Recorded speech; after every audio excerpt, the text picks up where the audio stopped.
இது ஆத்திக்கோட்டை ஐயனார் கோயிலோட கும்பாபிஷேகம் வரப்போகுது. அதுக்காக இவங்கெல்லாம் பால் கொண்டு முறைக்கு வச்சு எடுத்துகிட்டு போகிறாங்க.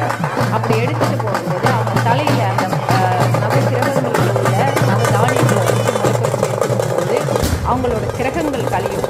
அதே போல் மழை தண்ணீரெல்லாம் நிறைய வரும் விவசாயத்துக்கு. ஸோ இது ஒரு விளைவு. ஸோ 12 வருஷத்துக்கு ஒரு தடவை இந்த கும்பாபிஷேகம் பண்ணுவாங்க. அதுதான் இங்கே நடக்குது பாருங்கள்.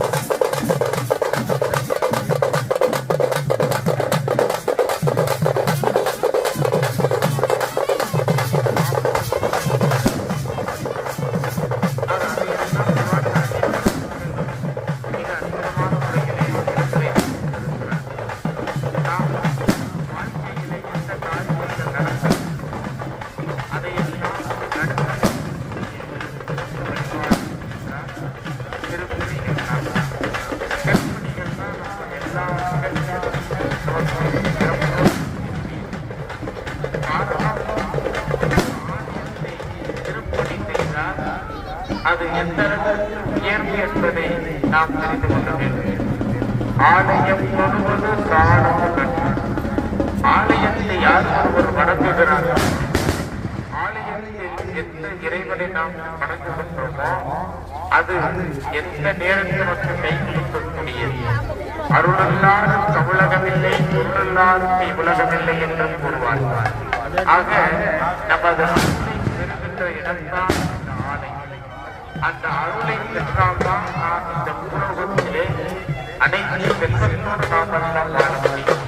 ஆகையால் தான் இந்த ஐயனார் என்ற சிறந்த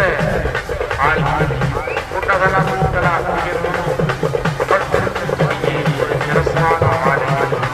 ஆக இந்த ஆலயத்தை சொல்வதாலே பல வினைகளை ஒரு சிறந்த வழிபாடாக